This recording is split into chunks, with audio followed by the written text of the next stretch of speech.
eu sou o professor Ítalo Pedrosa e daremos continuidade com a unidade 2 da disciplina Mecânica dos Fluidos 1.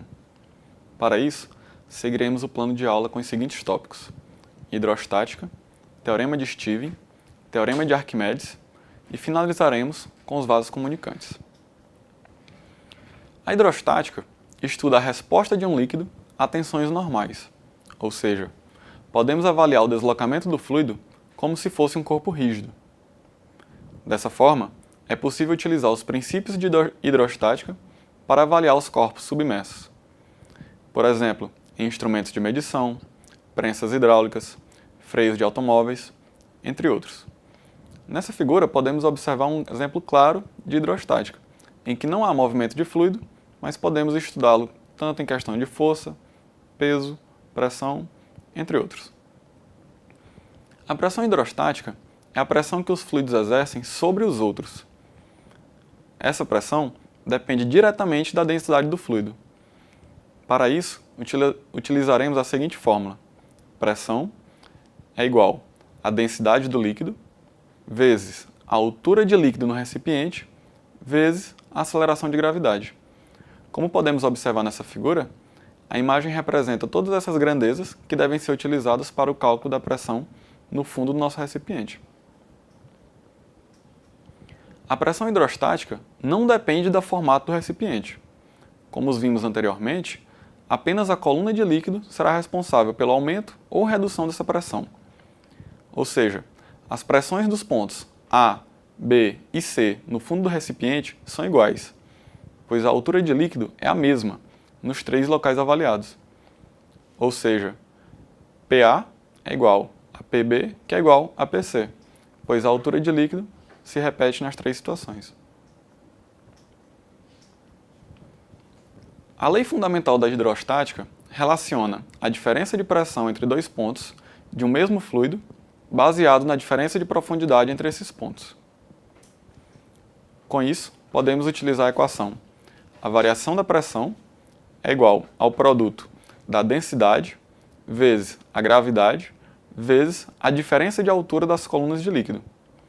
Dessa forma, observando a figura ao lado, podemos observar que a pressão em 3 é maior que a pressão em 2, que é maior que a pressão em 1, pois a altura 3 é maior que a altura 2, que é maior que a altura 1. Elas são diretamente proporcionais. A lei do empuxo define uma força de baixo para cima em um corpo que está relacionada com o peso do volume de líquido deslocado. A isso, nós daremos o nome de teorema de Arquimedes. E ele diz que, se a força do empuxo for maior que o peso do corpo, ele irá flutuar, como podemos observar na primeira esfera que está submersa.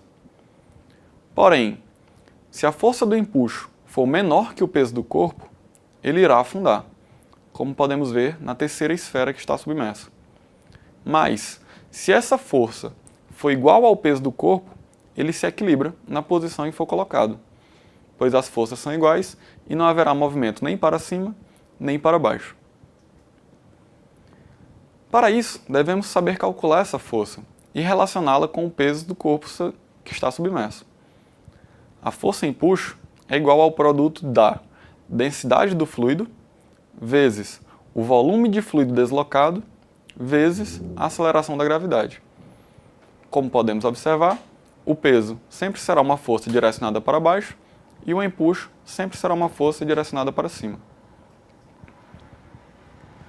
Os vasos comunicantes são recipientes geralmente em formato de U, que são utilizados para estudos relativos à densidade e pressão exercidas por líquidos.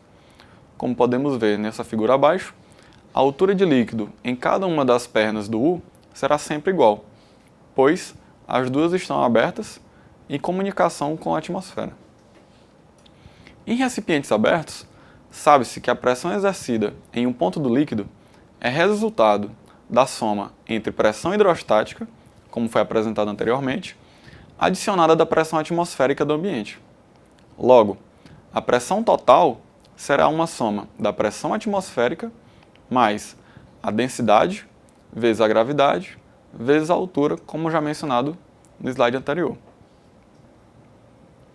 Quando dois líquidos que não se misturam são colocados em vasos comunicantes, é possível estabelecer uma relação entre as suas densidades, tudo isso baseado na lei de Steven.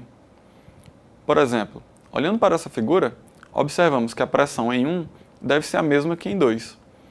Logo, a pressão em 1, que é o resultado da pressão atmosférica, mais o produto da densidade do líquido 1, vezes a aceleração da gravidade, vezes a altura da coluna de líquido do líquido 1, deve ser igual à pressão atmosférica, mais a densidade do líquido 2, vezes a aceleração da gravidade, vezes a altura da coluna de líquido 2.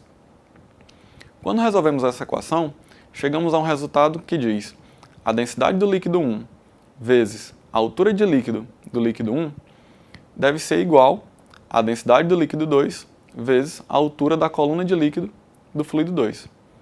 Assim, caso se utilize um líquido de densidade conhecida, é possível calcular a densidade do outro líquido utilizando apenas princípios de hidrostática.